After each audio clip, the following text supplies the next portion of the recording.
You shouldn't do it too young.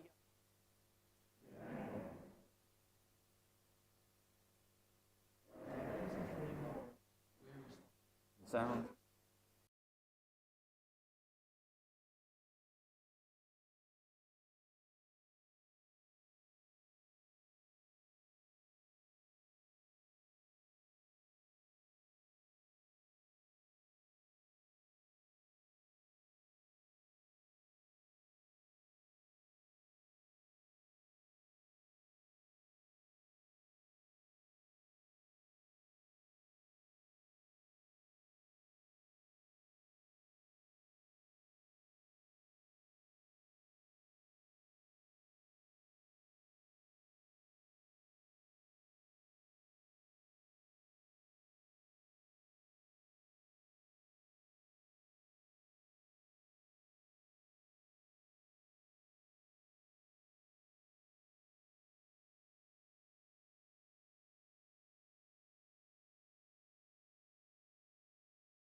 Welcome to those who are watching online. Thank you for joining us.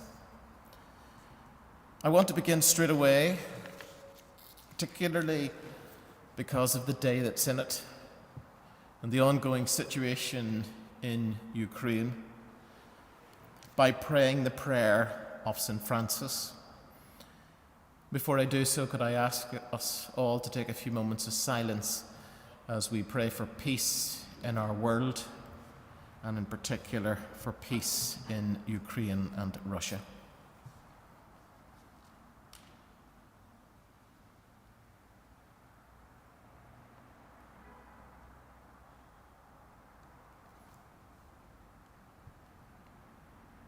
Lord, make me an instrument of your peace. Where there is hatred, let me so love. Where there is injury, pardon. Where there's doubt, faith. Where there's despair, hope. Where there is darkness, light. Where there is sadness, joy. O Divine Master, grant that I may not so much seek to be consoled as to console, to be understood as to understand, to be loved as to love. For it is in giving that we receive. It is in pardoning that we are pardoned. And it is in dying that we are born to eternal life. Amen. I'm now going to invite Anne-Marie from the Laudato Si group in the diocese to read a short piece from Laudato Si. And when Anne-Marie has finished, Paula McKeown from Living Church is going to take up and introduce the panel here this evening and move into the conversation on grounding Laudato Si in everyday life.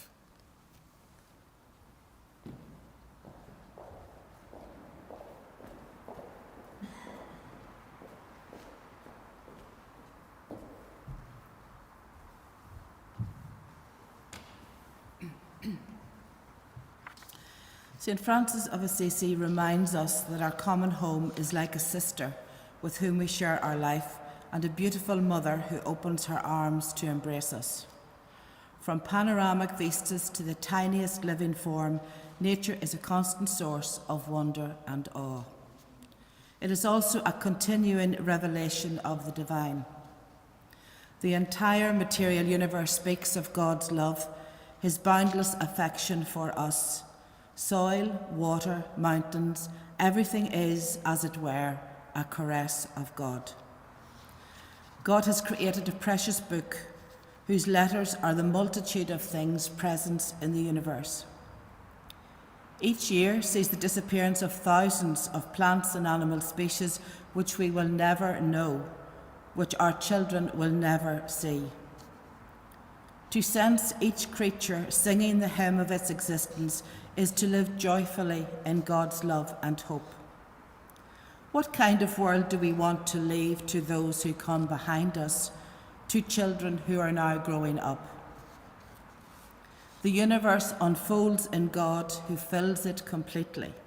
Hence, there is a mystical meaning to be found in a leaf, in a mountain trail, in a dewdrop, in a poor person's face. There is a divine manifestation in the blaze of the sun and the fall of the night. If we approach nature and the environment without this openness to awe and wonder, if we no longer speak the language of fraternity and beauty in our relationship with the world, our attitude will be that of masters, consumers, ruthless exploiters. Everything is related, and we human beings are united as brothers and sisters on a wonderful pilgrimage, woven together by the love God has for each of his creatures, and which also unites us in fond affection with brother sun, sister moon, brother river, and mother earth. Let us sing as we go. May our struggles and our concern for this planet never take away the joy of our hope. For we know that things can change.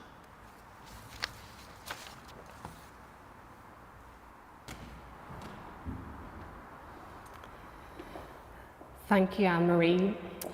The reflection that Anne-Marie just read for us was put together by Finbar Keaveney from the parish of Newcastle.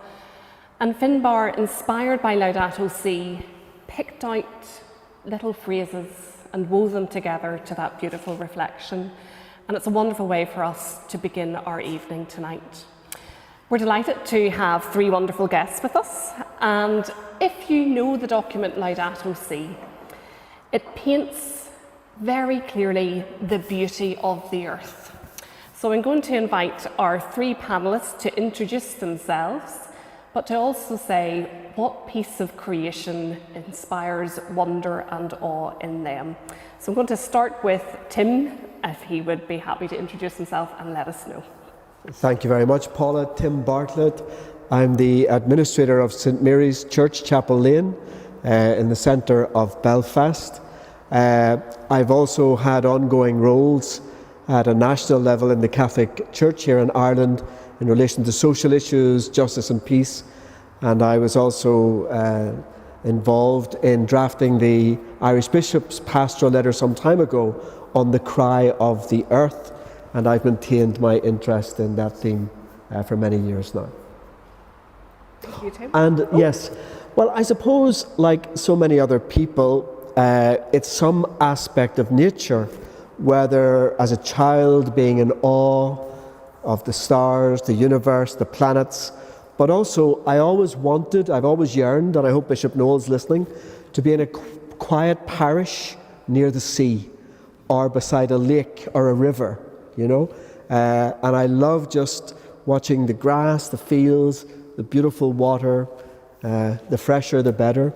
A resource which is becoming very rare these days, fresh, clean water. So that would be the aspect of nature that puts me most in touch with God and with my relationship to our common home and its resources, its natural resources, is the beauty of rivers, of oceans, of seas, as well as the cosmos, brother, sun and sister moon. Thank you, Tim. So, Father Tim, coming to a coastal parish near you soon. The sooner the better. Rabina, tell us about yourself. Okay, well, I have really been a teacher for a long period of time. I think it's coming up to 30 years, possibly next year. And I have two daughters who really have encouraged me to become much more environmentally friendly. Although I have to say, being a farmer's daughter, a vegetable farmer's daughter, I always knew the value of the harvest, and we were certainly encouraged to understand that. So in that respect, I suppose I've always had a heart for the environment. My two daughters, however, forced me along the way, as children often do. And my elder girl is currently studying at Plymouth doing environmental management and sustainability. They're both vegan as well, so that then has brought a big change to our house. And as the chief cook, that then has meant that I have had to upskill and learn a little bit more about what that means in terms of food preparation. And then added to that, of course, buying gifts for girls who are both vegan, particularly Christmas and birthdays, presents a whole different scene altogether. As for what inspires me, I agree. I agree that the sea is very, very inspirational, and too, like you, I want to retire close to the sea, and I look forward to that. Possibly down Portaferry direction would be perfect. And but I also love trees. I love walking amongst trees. I love the smell of trees, and it doesn't really matter what time of year I go. I love walking in the woods, and there's just a real presence, a serenity about walking in the woods. Lovely. So once you get to retire, you'll be walking through the Bluebell Woods in Portaferry in the spring. So I'm down that part of the world. So we'll keep an eye out for a retirement home for you. Brilliant. And you'll be the parish priest here. We've got it all sworn up. So John, when you come to Portaferry, what will you do? Tell us about yourself. Yes, thank you, Paula. John Barry, I'm Professor of Green Political Economy at Queen's University Belfast and a recovering politician. And thank you, Martin, for the invitation. Nice to come to your place of work. You've been to my place of work at the university many times. I'm an overnight success after 30 odd years. My research is on the climate and ecological crisis, and often I felt a bit like John the Baptist, a lone voice in talking about the dangerous path we were going down in terms of our use of carbon, our overconsumption, our lack of respect and acknowledgement of the rest of the living world. So for me, I'm not depressed, but I think I may be a carrier, given that a lot of my research is not particularly pleasant in terms of the science, in terms of the direction humanity is going. But hopefully we get around to talking about hope, which I think we want to leave people with a sense of hope, although things are not very good in terms of the direction we're going, in terms of the planet and ecosystem health and so on. But what gives me hope, apart from people, is soil, dirt. You know, the very capacity to grow food, the regenerative, recuperative capacities of the earth. We know that one of the greatest things we can do is to let the earth fallow. It will regenerate itself in terms of the harms that we've inflicted upon it. But as a city boy, I'm a dub, as you can tell from my accent. So, like many of us, though, we have our roots in the land. We may live in a post-industrial society, but we can never, ever live in a post-agricultural one. And I think the importance of food and the soil can never be underestimated, not least just to finish, is that there's an occasion every day, even if you're living in a high-rise block in the middle of a city, you have to eat food. And that's a moment of connection with the earth. And so for me, the soil would be what I would say gives me hope. Brilliant, thank you. And I think as a fellow farmer's daughter, I think Rubina and I have probably picked potatoes and had that sense of picking the very potatoes that we eat out of the earth. In the church, we often talk about a moment of conversion, and in Laudato Si, the document talks about an ecological conversion. So I'm really interested to know, what was the moment when the ecological conversion happened for you? I remember having a cup of coffee when Father Tim was organising the World Meeting of Families, and he said, "Paul, I hate the coffee machine. It uses those plastic pods. I have to get rid of it." But I'm sure there was another moment that was an ecological conversion story. So Tim, when did the ecological conversion happen for you? Well, interestingly, I would say even when I was quite young as a child, the very prayer that Father Martin used to begin our session this evening, the prayer associated with the tradition of St. Francis, we don't know if he actually wrote it or not, but it certainly reflects so many of his qualities and characteristics. So St. Francis of Assisi, even as a child, his what Pope Francis puts in the very opening chapter of Laudato Si before us as the exemplar of what he called ecology. And what does that integral ecology mean? It means, again, something that was highlighted in our opening phrases, that everything is related. And I suppose in looking at the figure of St. Francis of Assisi as a child, I was very, very moved by his approach to nature, Brother Sun, Sister Moon. I remember seeing that film when I was a teenager and being very moved by that. I remember the sense that his friendship with the animals, this relational character, that he could relate even to an inanimate object like the sun or the moon as brother or sister, but also the animals, and this great sense of peaceableness. So the figure of Saint, my second name is actually Francis, Timothy Francis, and I suppose the figure of St. Francis of Assisi and that theme of peace, and that intuition from the life of St. Francis, as Pope Francis says in the document, that everything is related. And maybe for the night that's in it, if I may, I think we should remember that the document highlights the ecology of peace and tells us that it's a recovery of a profound biblical concept that the Pope elaborates in the opening chapter again. And that is that our relationship with God is reflected and the covenant is worked out. In a relationship with God, yes, but also with the land, a part that Christian history in the modern age had largely forgotten about. That key theme of relationship with the land, even the Sabbath, the idea that you let the land every seventh day and every seventh year lie fallow and recover. But also, the third part was the relationship with the other, which is the, and by particularly the other in the biblical tradition is the widow, the stranger, the orphan, the poor.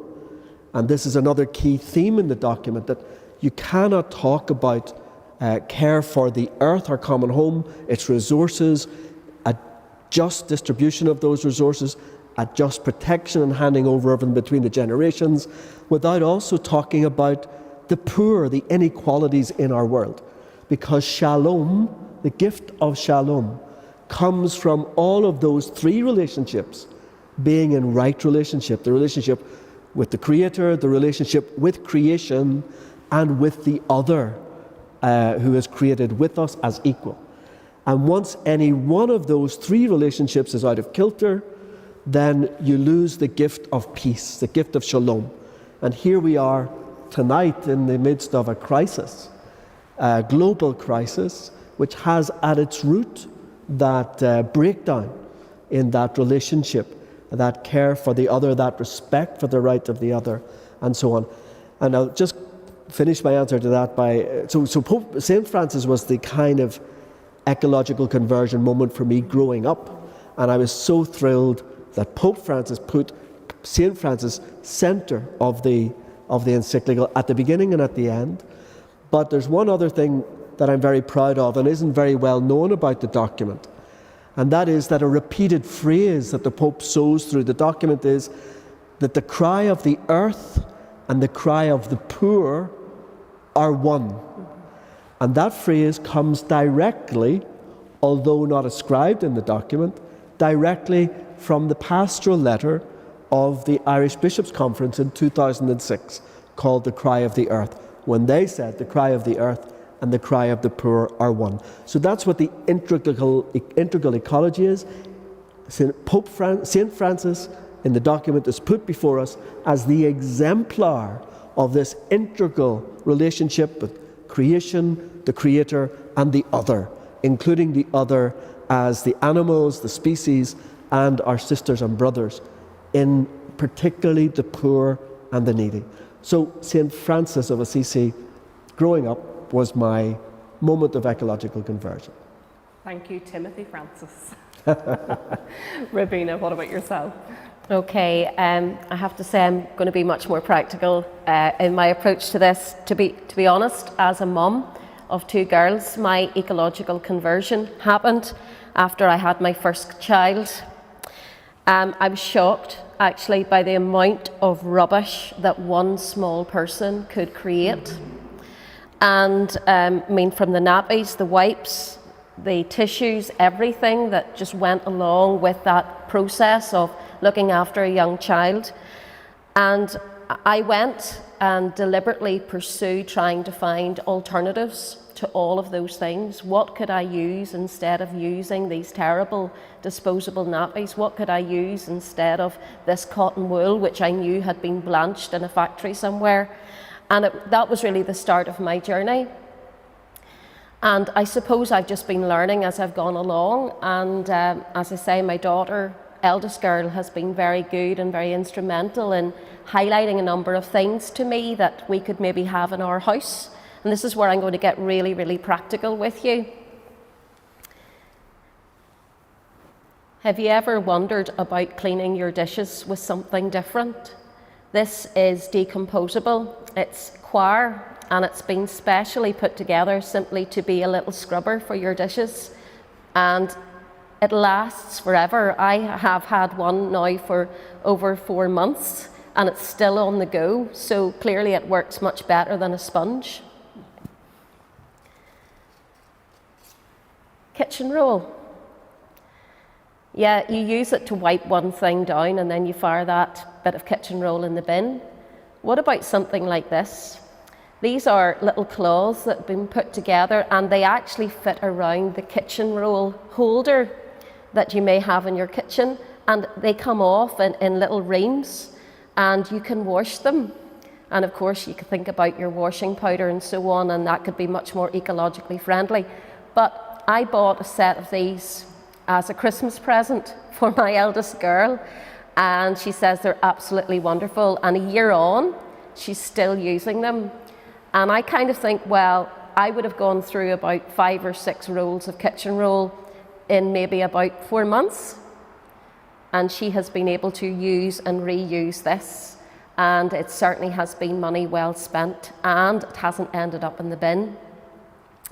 One of the things that I've been reading recently has been really encouraging me to be mindful about what I put in the bin. And so one day I decided, well, I'm going to chuck out this bin and see what's inside it. And as I took all the contents out of the bin, I then learnt what it was that I kept throwing out. And so I then deliberately have now decided, well, if that's what I'm throwing out, I'll not buy that. And so it has adjusted my mindset then whenever I go and buy the groceries.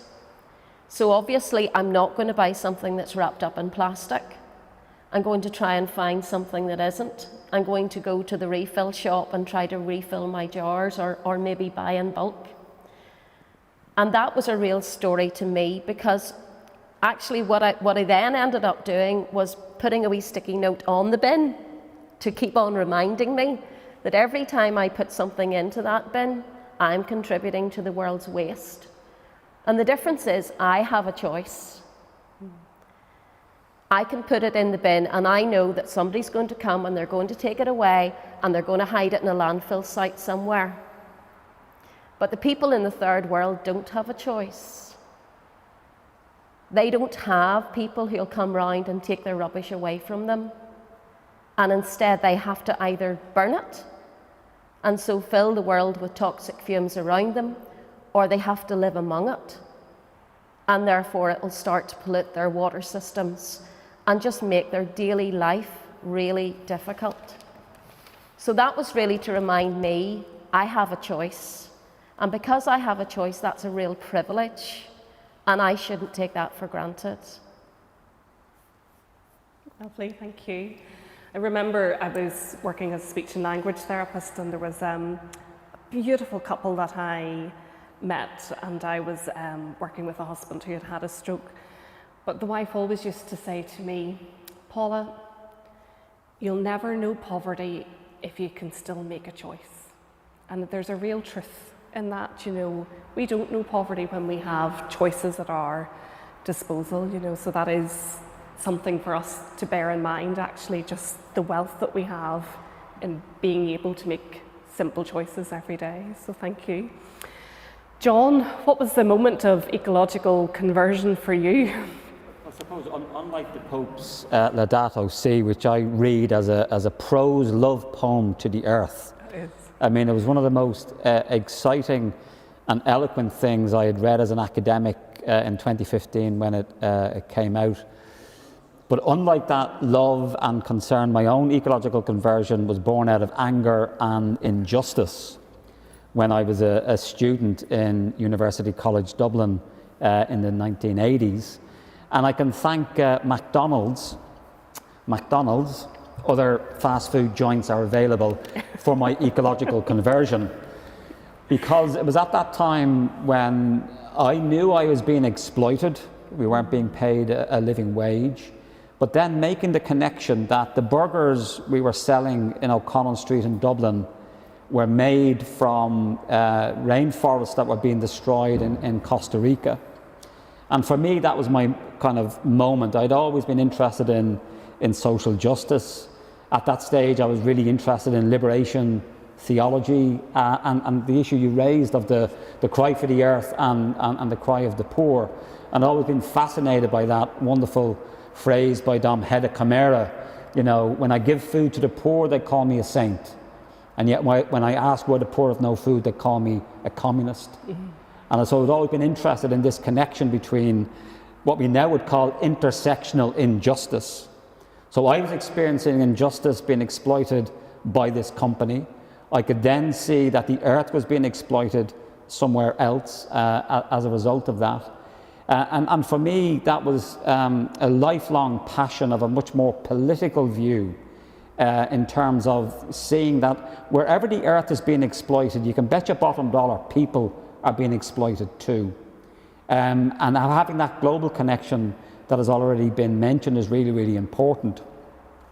And I'll just leave you with two questions, one of which I would like somebody to give me an answer by the end, because it's a question I always ask at these events. The two questions are, what would Jesus drive? But the one I'd like you to think about in terms of an answer, just to show you the complexity of what we're facing.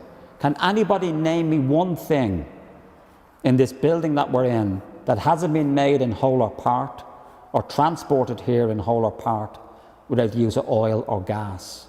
And the reason why I say that is that our burning of fossil fuels is the major driver of the planetary crisis. But if you think about it, if you reflect, can anybody think of something that hasn't been made or transported here in whole or part? And it just gives you the scale of the challenge that we're facing. But also it's replete with wonderful opportunities. I mean, often issues of the planetary emergency and sustainability are presented in a very sacrificial frame. It's what we're losing. But also think about the things that we can gain in terms of, much more reconciled lives, slower lives. I think the root causes of a lot of the ecological problems that we face do lie in politics.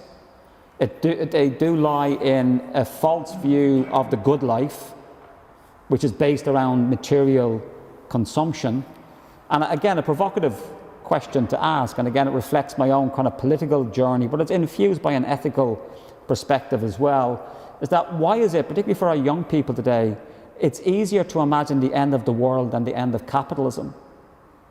That actually a root driver of our ecocidal, our rapacious demanding of the planet of more, has its roots in the structure of our economy, the way the media is portraying to us all the time a particular view of how to look, what the good life is, and they are cultural, psychological, ethical, and spiritual.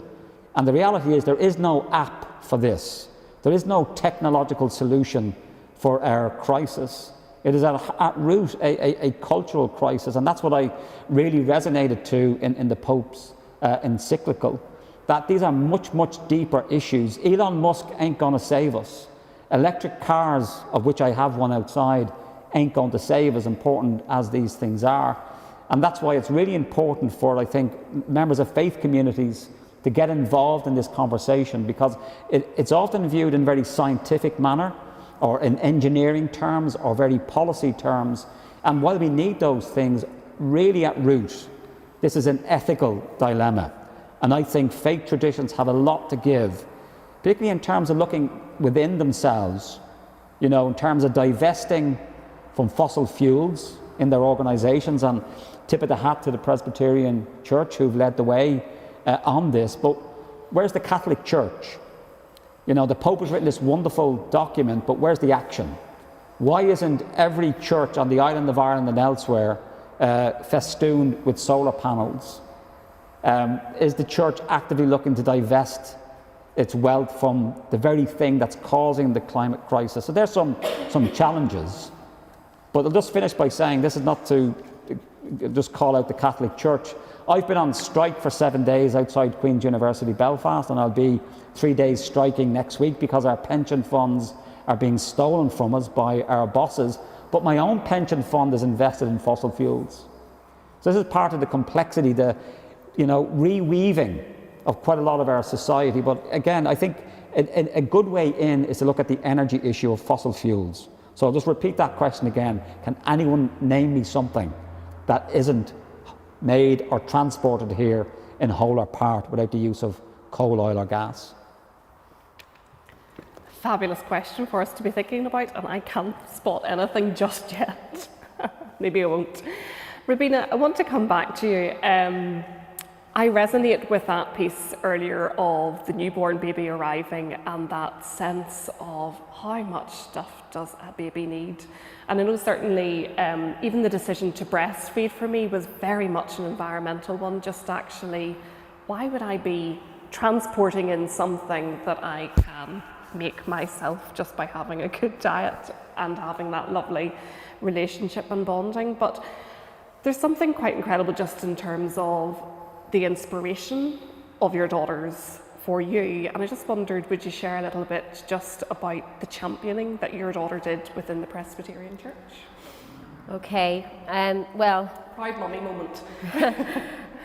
Olivia is, as I said, doing this course at university, and being a very forward-thinking young woman, she decided that she would form a youth forum who would then champion a change in the Presbyterian Church in Ireland, and that she would take that to the moderator and basically demand that the Presbyterian Church divest their involvement in fossil fuels as part of their investments. And they did it. And I was really quite surprised that she was mentioned by name at the latest meetings within the Presbyterian Church, which just happened a few months ago.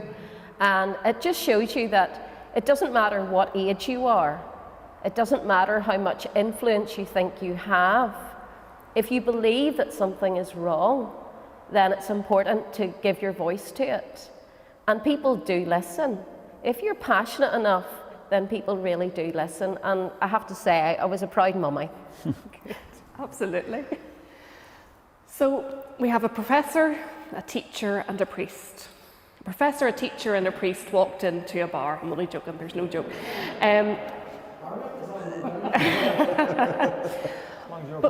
But if you were to walk into a bar and there was one key message, one that you had to share, what would it be?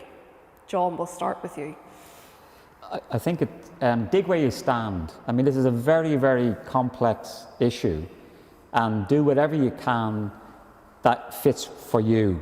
I mean, this is a planetary crisis. I don't think it's in our power simply as individuals to solve it. We're going to need changes in our economy, in how we govern ourselves, how we plan our cities. They're big, big structural changes.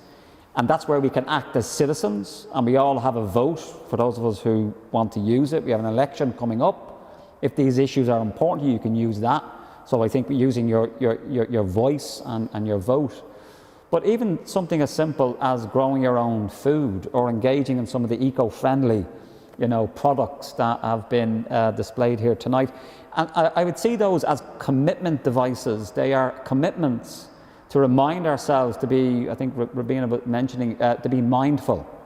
I think and one of the essences of consumerism, which I've mentioned a few times now, because I think that rapacious, mindless forms of consumption is a habit that we very quickly have lapsed into in the post-war era, and particularly our younger generation know no other. They live in a complete, advertising, marketing scape that they can't ever escape from, even our phones and so on, where you have these algorithms that are directing ads. And I've never seen an ad yet that says, John, you're looking good. You've everything you need, carry on. The whole point of advertising is to make us feel a want. That's why you should never, ever, ever buy beauty magazines. They only make you feel ugly. That's the point of them. And for me, it's about recognizing these drivers of making us buy things which we don't need, often getting into debt, which people forget about in terms, it's not just about the consumption, the material accumulation of goods, often which break and end up in landfill after a couple of months. People are getting into debt to buy things to fill a hole in their lives that is, meaningless without this. I mean, that's why it's actually now, my wife's a psychologist, you can be clinically diagnosed now with consumer addiction, where people become addicted. And the last thing I'd say just on this kind of anti-consumer rant, in more innocent times in the past, you could tell the values of a society by its highest buildings, whether it was the pyramids, the Inca temples, cathedrals and churches in Europe. Our tallest buildings today are Victoria Square.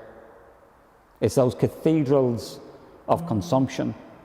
And again, I'm not against people having nice things. We do need to have good clothes and good food and so on. And by consumption, I mean the excess. And I think, again, that's what Laudato Si is in part talking about. Being in right relationship with nature is about being in right relationship with the things you need, not necessarily all the things you want. And so I do think there's a particular role. I mean, it goes right to the heart of a lot of faith communities, is calling out that false view of the good life. But not only is it now not spiritually or ethically fulfilling, it's actually wrecking the planet. Thank you, John. Rowena. Okay, I don't often find myself in a bar, I have to confess, but Coffee shop. But maybe the one thing I would want to say is this: ask God to shape your heart to be more like Jesus. You know, as Christians, we're called to follow the prime example, which is Jesus, our Lord. And whenever Jesus set out on his mission, the very, very start, he said, "The Spirit of the Lord is upon me. He has anointed me to preach good news to the poor. He has sent me to proclaim freedom to the prisoner, recovery of sight to the blind, release for the oppressed, and to proclaim the year of the Lord's favour." Now, this is what we're called to do. We're called to be like salt and light in the world. We're called to be like Jesus. And that means that we should have a heart which is God-shaped. We should be able to see the poor and the needy in every aspect of how we live. And we should be able to recognise whenever our indulgences are basically making their life worse. Did you know that in order to make just one t-shirt, I was shocked by this, it takes 2,700 litres of water. Now, if you think about every single item of clothing that you have in your wardrobe and the amount of water that was given in order to produce that one thing, and I'm not even talking about labour on top of that, it's absolutely shocking. And that, for me, as a woman, that means that I need to be very thoughtful about what I spend my money on. You know, I love nice clothes. And I do like looking at them in the magazines. But I need to ask myself that very difficult question. Do you need it? You know you want it, but do you need it? And what's wrong with the stuff that's already there? So, another thing that my daughters have encouraged me to do is to go thrifting. So quite often, whenever Olivia's home from uni, she would say, "Right, Mum, we're going down the Lisburn Road to do some thrifting." Now, we mightn't come away with anything much, but we've had a good time. It's been sociable, and it's been lovely just to have a little browse and to spend time with her. But that's really quite important, because whenever I look into Olivia's wardrobe, I don't really see anything new. I see things that she has thrifted, or things that she has got second-hand from somebody else, and she's absolutely content with those things. And if I was to say to her, "Well, dear, what do you want me to get you for your birthday?" Quite often she said, "You know, Mum, I don't need anything. Don't get me anything." And then if I press her on it, I would say, "Well, I want to give you something." And she would say, "Well, Mum, okay, buy me a tree, or make a donation to Tear Fund." Now, that's the sort of attitude we should all have, because really we don't need anything, and any more stuff that we get is just stuff. and we should be celebrating what we have, and what we have are the relationships that we enjoy. That's what's really important. So my big message is, ask God to give us a heart that is more like Jesus, and to see Jesus in the world and relate to him in everything that we do, say. Okay. Super, thank you. So we have that sense of, let's not fill the void with stuff that John is saying to us. And Rabina really clearly speaking to us about having a God-shaped heart and just really allowing that to change our lives. And I love the idea of thrifting. I think thrifting is fantastic. And I have to say, I got a compliment today. Somebody liked my shoes. And I was actually more proud to say, I got them for £5 in the charity shop. There's something quite nice about thrifting when it goes well and you get a compliment for it as well. But Father Tim, what would be the message that you would want to share tonight?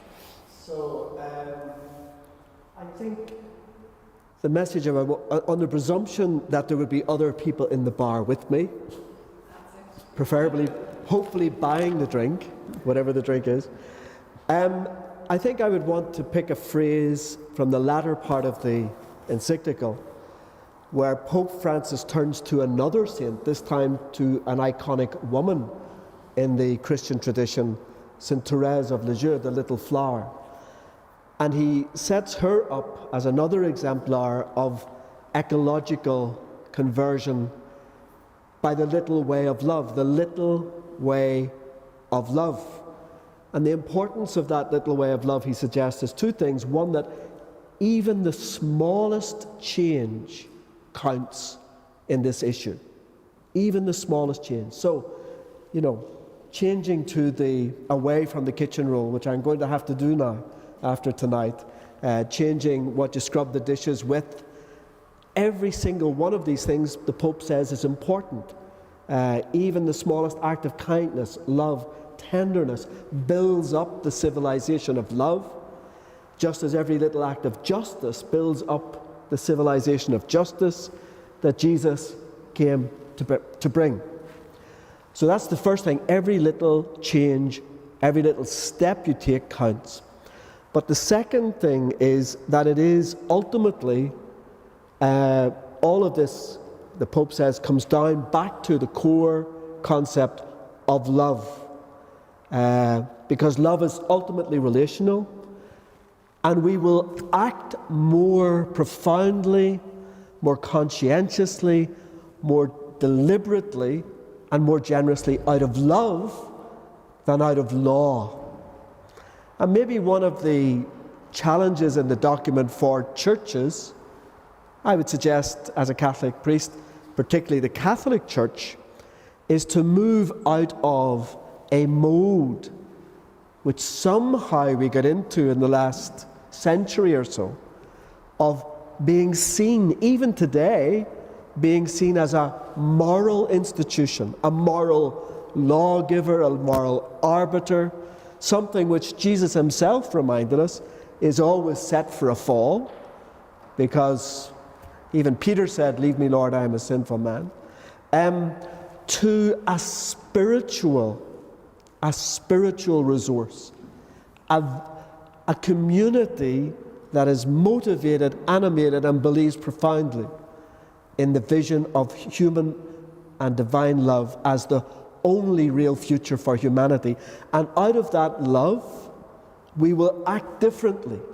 So if someone tells me I have to come and clean this church, or I have to go out and tend to the garden so that it produces more flowers, more food, and I don't care about that, but I just have to do it because that's my job, or I'm told, well, I might do it, but I mightn't do it to the best of my ability. But if somebody tells me, and this is why I was so moved by your example of your child and the baby and the birth and looking after a child, when there's a relationship, when there is a relationship based on love, we will go to the ends of the earth to do the right thing.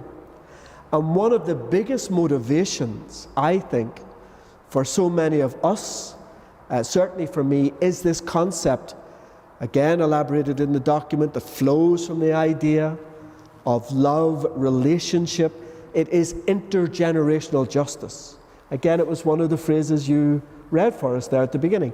You know, what sort of planet, the Pope asks us, are we going to hand on to your daughter, you know, my nieces, my nephew, who are the ones who are making change by the little things, you know, by the thrifting, that beautiful idea.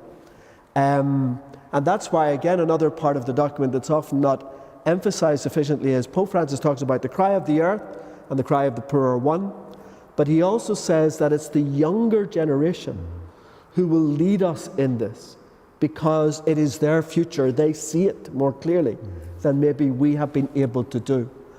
But I come back to this idea that to Therese of Lisieux, the little way of love, that it's a spirituality, it's a way of living and of life and of relating, more than just policy or law, which has a role.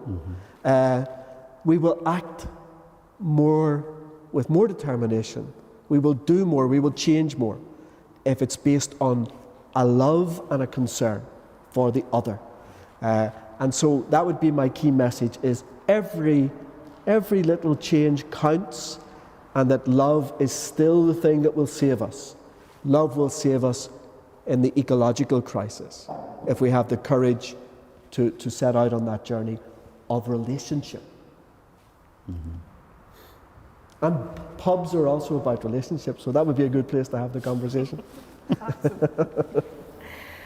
One of the things we mentioned earlier was that sense of the changing landscape. So Victoria Square, towering above other things. And there is a changing landscape in our churches as well when we think of the congregations. So young people definitely are not part of the congregations in the same way that they were. And if you drive through Belfast city centre, you know, you'll see kind of the new university buildings going up, you'll see the new accommodation going up, and they're much, much taller than the spires of the churches beside them. So if we are to support young people in hearing messages, certainly I think schools and universities have a role to play. So how do schools, and I'm turning to the teacher, and how do universities, how do they enthuse our young people when actually as churches we're maybe not reaching them? So how can schools and universities really put that energy behind our young people to really encourage them? Well, I think knowledge is power. And I think there is a genuine ignorance amongst people about not knowing the supply chain that brought you the cheap good that you've bought. And here's a ready reckoner, folks. If something is really cheap, it's a good chance that somebody wasn't paid a living wage, or that there's been ecological damage that has been as a result of buying that cheap product. And I do think that the issue of knowledge, and also to reflect perhaps what Father Tim was saying, that in my view, justice is what love looks like in the public sphere. That there's a connection between love and that relationship building, and seeing that we live in a world of injustice. It's not very pleasant to think that the lives we work so hard for and the products that we consume are often on the back of injustices elsewhere in the world. So as well as the intergenerational justice, we need international and global justice. While we're not suffering the major impacts of climate breakdown, we had 5 people killed in Storm Eunice and Franklin and that's been exacerbated by climate breakdown. There are already thousands of people already dying in the global south. We're not seeing the worst impacts of it. And I do think, for me, that's the importance of knowledge, of trying to connect the point of consumption with the point of production. And which is why I'm a great believer that the ecological economy that we need to implement, and I think it's within Laudato Si and this ecological conversion, is a much more localized economy. We need to relocalize particularly our food production and our energy production. I mean, the pandemic has really brought out how fragile these long globalized systems on the things that we depend upon. I mean, as somebody wisely said, it's only when the tide goes out do you know who's naked. And I think the pandemic has been a wake-up call in terms of seeing that there is a fragility within our very complex high consumption societies. So for me, as an educator, and it's a privilege to get curious young minds, coming and wanting to do good in the world, but trying to give them the knowledge that they can then make choices for themselves. I'm not here to tell them what to think, but to give them, listen, here's the problem. Our current economic system is on a collision course with the planet. If we keep going the way we're going to get to where we're headed, and it isn't very pleasant. And an example of that is that I've had to change my teaching practices at the university in the last year or so. I've been teaching on these issues for 30 years. And for the first time ever, I've now had to put trigger warnings on my course documents. Because as a researcher, you get so used to, millions of people displaced by the climate crisis and what's going to happen in the decades ahead of famines and floods. And it's like a trip through the apocalypse, which I think we should actually come back to, because the apocalypse gets a bad rap. The apocalypse simply means a lifting of the veil. It's a revelation.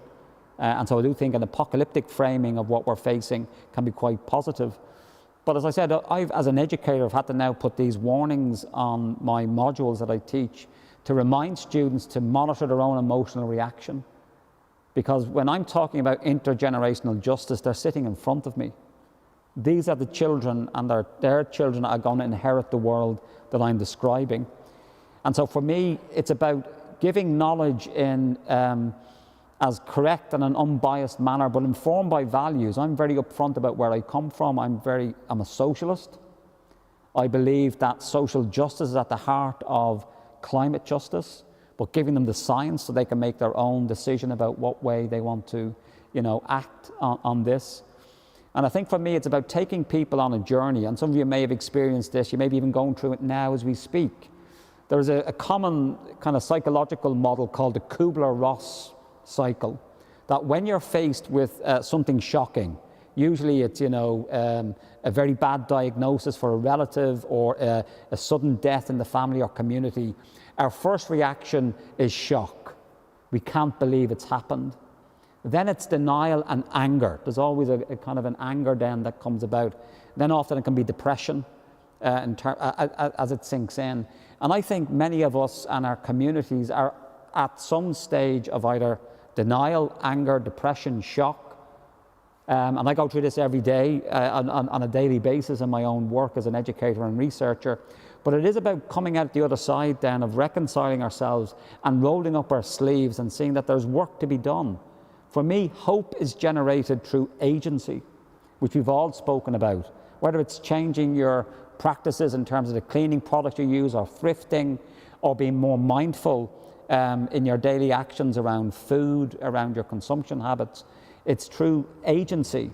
And I would include young people, and what gives me hope as well is those young people like Greta Thunberg who have struck for the environment. They don't have a vote, but they have a voice.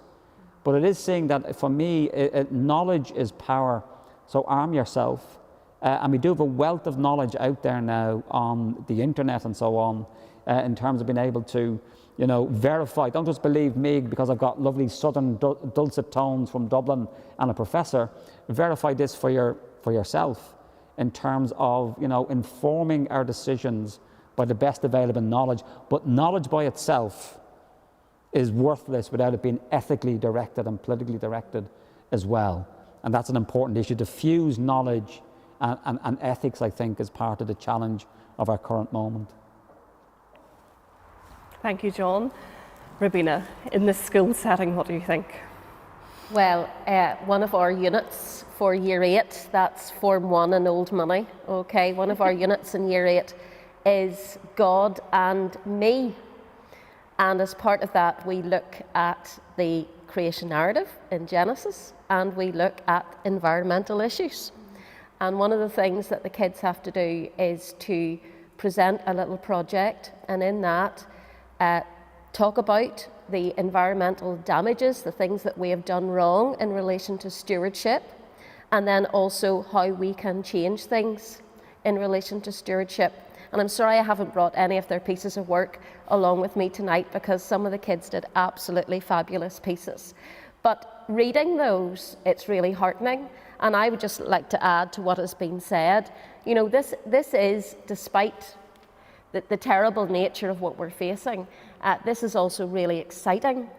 I mean, how many issues can we get together with people of no faith and people of faith on? And this is one of the big issues where this can really happen. It is intergenerational, and it crosses every single area of people's lifestyle. I think that's really exciting. There's an agreement with secular society that we need to do something. And it's even better than that. We have permission now to talk about God and how wonderful God is and how wonderful God's creation is. And it's a brilliant vehicle then to share the gospel with people who genuinely care about the world. And we can ask that question, well, why do you care? And we can open up that conversation. You care because you're made in God's image. That's why you care. He has made you that way. And we can talk about this because we understand that the creation that God has given us is a valuable gift which God commands us to look after. So we're coming from a place of real understanding, and that's just great.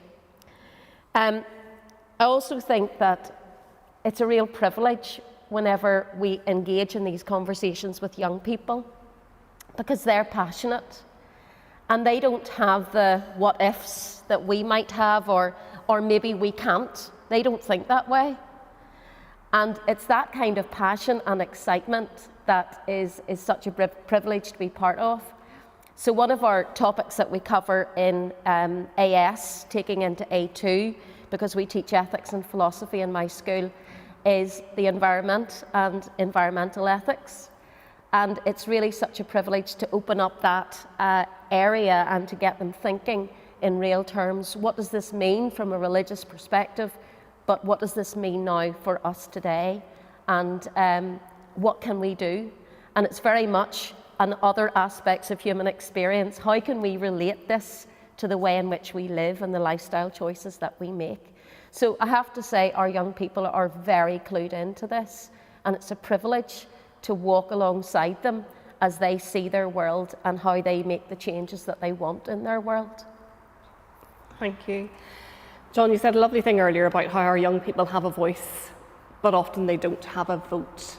And yet we do get that little piece of paper and we do have a vote. Tim, people often don't know, as Catholics, how do we decide which political party, what issue do we follow? Catholic social teaching is it's a guide for us, and I know this is a hard question, but of all of the things that influence how we respond in voting, when the rat comes to the door, what are the questions we ought to be asking? Well, there's absolutely no doubt. Again, one of the significant things of the encyclical Laudato Si in the history of encyclicals in the Catholic teaching tradition is that Pope Francis said to us that care for the earth, our common home, is not an optional extra for Christians. It is integrated into, flows from the very core of the Scriptures, from beginning with Genesis to Revelation and Apocalypse at the end. So there's absolutely an obligation on every professing Christian to ask their political representative what are they doing and committed to doing, bearing in mind the integral ecology, to address the care of our common home now for future generations and sustainability, but within that, to come back to that other theme, what are they doing to make our world more sustainable and just? Because the two go hand in hand. Justice to God, which people know we as faith particularly emphasize, but we equally emphasize from the covenant in the Old Testament through to the New Covenant. We also are duty-bound to emphasize our obligation to our neighbour in justice and to the earth in justice. So asking our politicians about the poor, social welfare, the gas bills, the electricity bills, the elderly, health, all of these social issues, and about the moving away from fossil fuels. And just, by the way, the Irish Catholic bishops last year made a public commitment to do that. I'm not convinced either they and their investments are being reassessed in that regard, but the encyclical also at the end of it, as did the Irish Bishop's Pastoral, invited every parish and every school and every Catholic organisation to do an environmental audit. You know, what are you using plastic cups at parish functions? What is it that we could use that's more sustainable in our churches, etc., etc. So this has to be part of the church. Just for the record, the church does not get into the business of being party political. It always leaves it out of profound respect for the conscience of the individual, to the individual to decide how what Jesus wants us not only to drive, but to do, is best reflected in the political sphere. But a core issue, not the only issue, you have other issues like life and so on, which are part of the integral ecology, and this is maybe where we depart from some other aspects of our culture who are very animated about care for the earth and other species, but seem to have a little bit of blindness about the culture of care in terms of what are we saying about our own humanity. If we can't say there's a different, more humane, more caring way of dealing with difficult things like difficult pregnancies and so on than just abortion, and I know that's sensitive, but that's in the encyclical itself, the culture of care, and there's a big discussion to be had. I'm not sure the way we have a lot of our discussion about that issue is very helpful at the moment, but it's seeing it in the culture of care, our humanity, and that embrace of the ethic of life for all life on this planet. So I think these are some of the questions we have to ask when the knock comes to the door. Absolutely, and there's something very powerful as well of trying to shape the manifestos that those parties are going to be putting out. So we know they're going to be printing lots and lots of them, they're going to be put into letterboxes, and we have a real responsibility to get our letter writing or our emails underway to shape what the manifesto is as well. Thank you so much for the conversation that we've had. We've got a few more questions, but it's kind of coming tea time later on, and we're going to be getting a wee bit hungry, and John tells me that he doesn't like bacon and brie sandwiches anymore. What about diet? How has your diet changed? How are things shaped? Tim, are you doing fasting on Wednesdays and Fridays? Is it a prayerful thing? Is it a ecological thing? What's on your plate, John? Well, what do you have for tea tonight? Well, I haven't had tea yet. I've come straight from the university.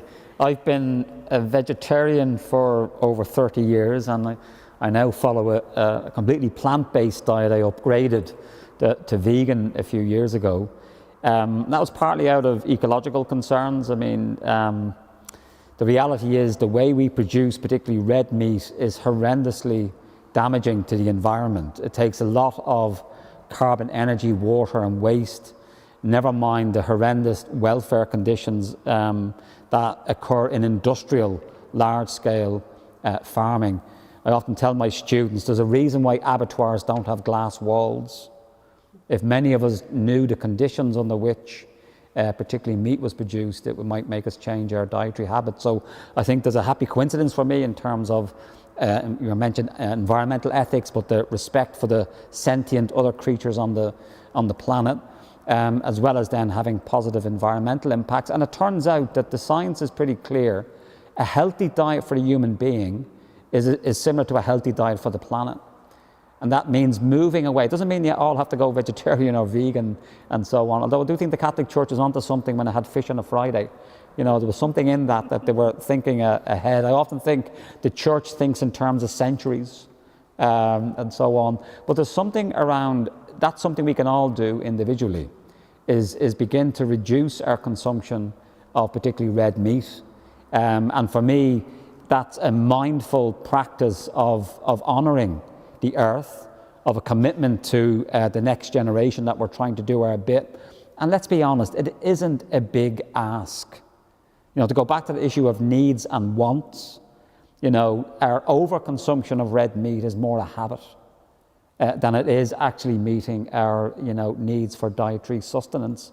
But as I say, there's a happy coincidence that the science for a good planet is one where we reduce our use of you know, consumption of red meat because of the ecological damage, and also because of cows, ruminants belching and coming out the other end causes methane, and that's a major cause of the climate crisis.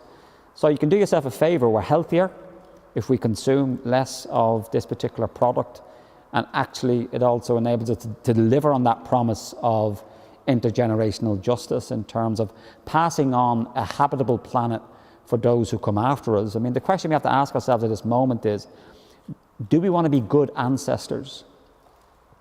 We need to be thinking in terms of, you know, generations ahead, and I think that's what faith communities have. There's even, you know, non-Christian traditions that have this as well. The great law of the Iroquois people of North America of the seventh generation, where in that tradition they never took a major decision without saying, well, how is this going to impact 7 generations ahead? And too often in our busy world today, it's very short term. We're only thinking of the immediacy. And I do think there's something around having that more longer term thinking, and also engaging, just to finish, of a connection with that longer term thinking, both individually and collectively, with being mature adults is about delayed gratification. Delayed gratification. We want something, but we have to work for it as opposed to getting it immediately. That's what a child does. They have no sense of that, you know, you've got to wait until you have your dinner, then you have your pudding. The culture we have today, in terms of capitalism and consumerism, is immediate gratification. You know, and that's what explains quite a lot of the rapacious and impatient desire of people to have what they think they need and want now. So there's something around that longer term thinking that I think we do need to engage in, and also thinking about those in other parts of the world, so intergenerationally, and I would say interspecies. We share this planet with other living creatures, you know, and in a way we have to see that actually, rather than us, you know, seeing that the earth was there for us to use, well, maybe we're here to look after the earth. So we're stewards of the earth rather than the earth being made for us, which is a reversal of how we often have this hierarchical view that humans are on top of the rest of creation. We do have unique capacities and abilities and so on, but really we should maybe reverse that idea, that it's not the earth was made for us, it's that we were made for the earth. Thank you, John. He really is John the Baptist, isn't he? Prophetic voice. Rabina. Well, I've already alluded to the fact that my daughters are both vegan, so you can imagine there's been a very big change happening in our house. So basically, we all eat vegan 6 days of the week, and on a Tuesday, it's the day that the fish man comes. So my husband and I eat fish, and my daughters eat something else. But looking at the stats on fish, I've just scared myself. So let me tell you about this. This is according to the UN. They've said that there are 51 trillion microplastic particles existing in our oceans, and 500 times more. This is 500 times more than the stars in our galaxy. So Abraham's descendants were to be as numerous as the stars in the sky, and now that's the same for microplastics. It's estimated that by 2050, the oceans will have more plastic in them than fish, if nothing changes. And about 99% of all seabirds have ingested plastic.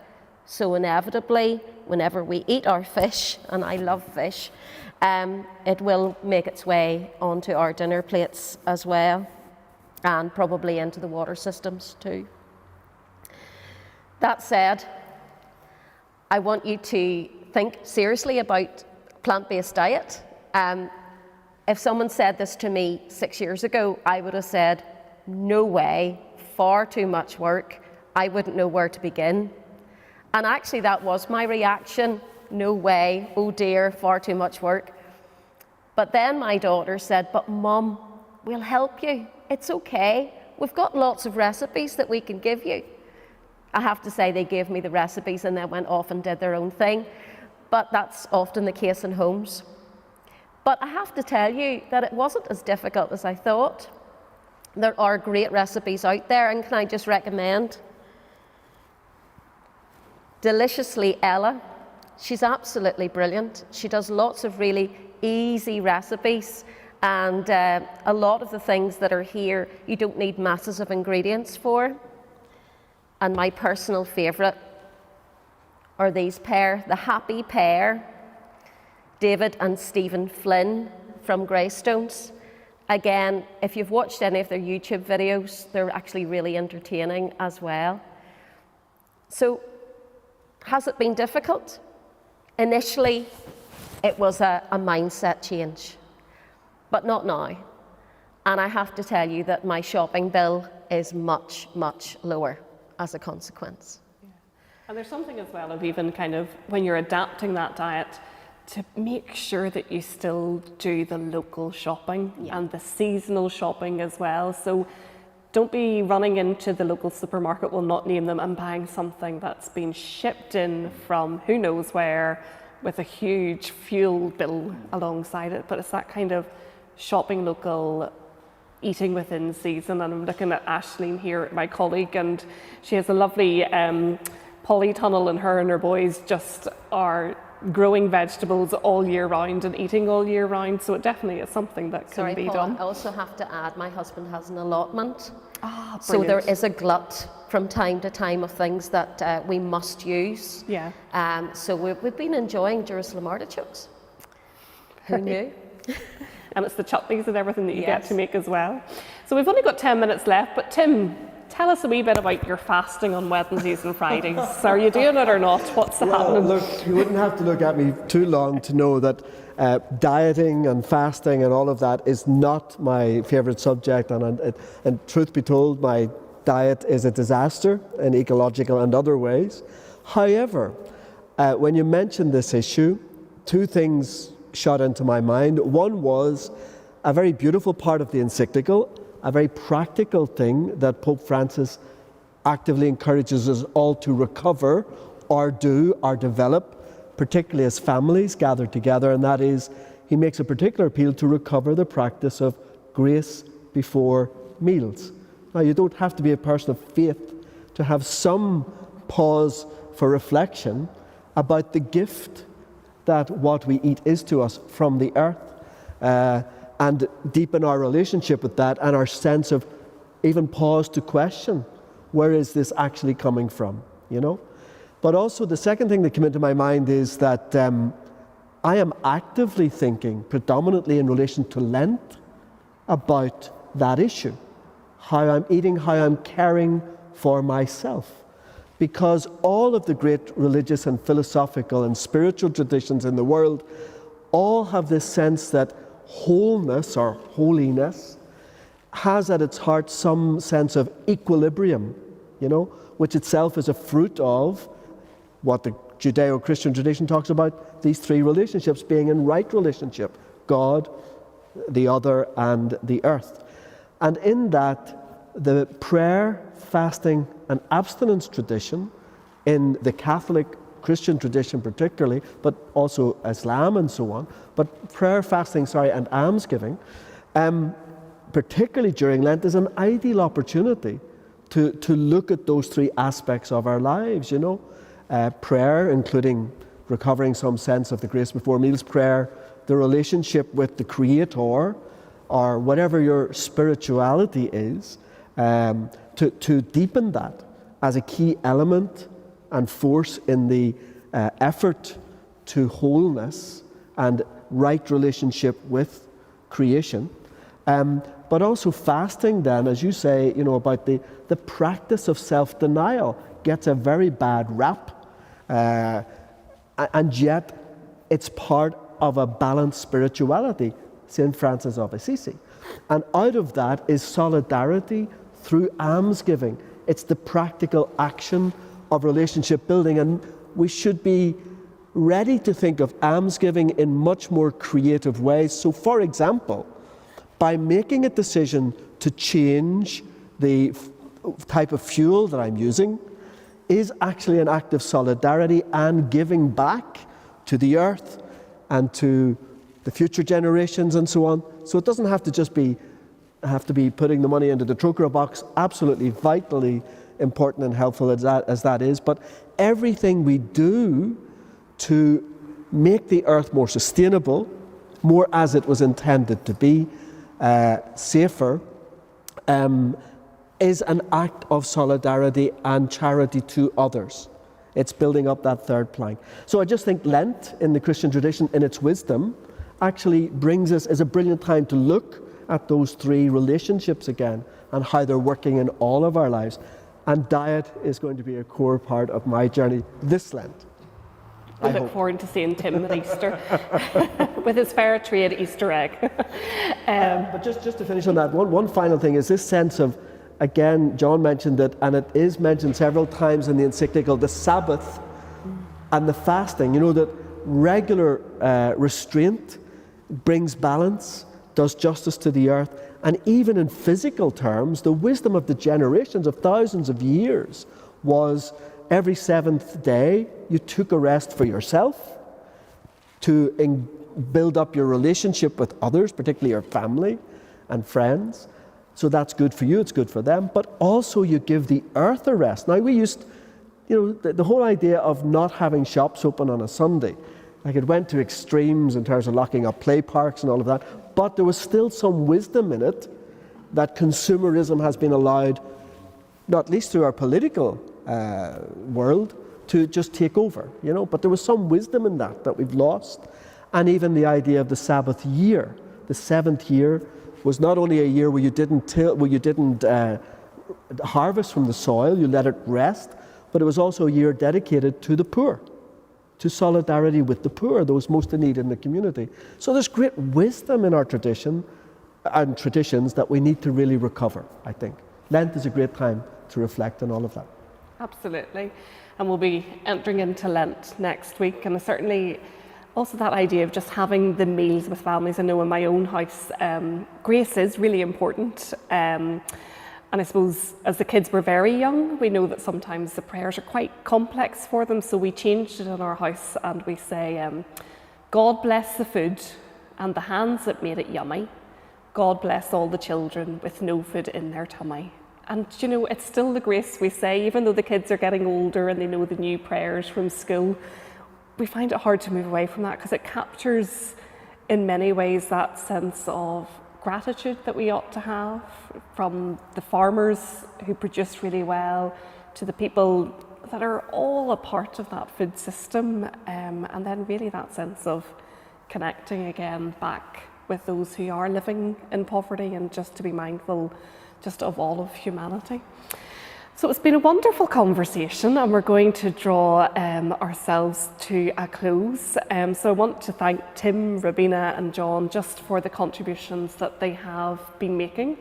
Tim mentioned Lent, and one of the things that's going to be coming up in the Diocese of Down and Connor is that sense of a listening Lent. And the diocese, and indeed every diocese in the church, is entering into a time of listening. And we're going to have an event called Fish on Fridays, where we're wanting people to, on the 8th of April, maybe to consider signing up, coming to the Stormont Hotel to have a bit of fish and chips with us, and to tell us that idea of how they think the church ought to be contributing more to society and to the life-giving vision for the world. But certainly in all of the Catholic churches, there is a real intention for us to think just about synodality and how we shape the church. So I really want to encourage people that are listening at home to really engage with that idea of how do we inform ourselves just about the synod that's happening, and really ask the question of how can we start to make a greater difference in society just as Christians living out our lives really well. So www.downandconnor.org/synod will open up on Ash Wednesday, and would really invite you to make a contribution into that as well. So I want to thank you. I think, John, absolutely, you do have a wonderful prophetic voice, and I just want to thank you for the contribution that you make, both in academic life. I think the Barry household, with its plant-based diets and that weaving of the academic knowledge and the psychology that's there as well, it certainly is something that has really enthused us. Rabina, there's been one question that's come in online to say, where do you get the kitchen roll? The non-kitchen roll. Where did you buy it? What's your I actually place? got it online. Online? Now, if I can just find it here. Yeah, okay. So it's www.leavenotrace.shop. Excellent. Okay. That's something we'll remember. Leave no trace. No trace. Super, thank you. So Rabina, thank you. Your daughters, my goodness, what an inspiration, and definitely proud mummy moments all of the way. And I think, please, we will want to hear just more and more just about children who are inspired by their parents, and parents also inspired by their children. So thank you just for all that you've shared tonight, and for the very practical examples of recipe books and everything. So thank you for that. And Father Tim, do you know what was Jesus's favourite? What is the car that Jesus would drive? Well, I think it's a Chrysler. I was going to claim a morally superior position because I drive a Tesla, but that's complicated. It has the benefit of being an all-electric car, but there's other issues around. I'm convinced he would have driven a Chrysler. That would be it. A Chrysler, Jesus okay. would drive a Chrysler, I'm really sure. No problem. And have you spotted anything that hasn't been shipped in? A Fiat? No. Fiat? No. Okay. Possibly. Have you spotted anything in the church? That was John's big question to us, that hasn't been shipped or transported. Using fossil fuels? Using fossil fuels. Me. I came in an all-electric car, so. And you're from nearby as well. Yeah. You didn't come from too far. No, that's great. So I really want to thank you all just for the contribution that you have made. I want to thank Aunt Marie for leading us in the lovely reflection this evening, and to Father Martin, to Catherine, just for the wonderful hospitality that St. John's has been. It's great to have everybody that's joined us online, as well as everyone who's gathered in the church. And a thank you to Elizabeth from Messenger Publications, who's come along with some of the really lovely reading, and encourage you to take some of those home with you as well. So I do have a little gift for our speakers. So it's always good to be encouraged by poetry and by photography that we see. So there's a little book that I have for you, but I also, if Father Martin might get it for me, there are little plants, and they're called prayer plants. So instead of buying cut flowers, we try to buy plants instead. And the lovely thing about the little prayer plant is in the night time, you'll see the leaves are pointing upwards, but in the morning, the leaves come down. Praise be for God in the morning. So John, if you take that wee one, there you go. So thank you very much, and we'll give our wonderful guests a round of applause. Thank you.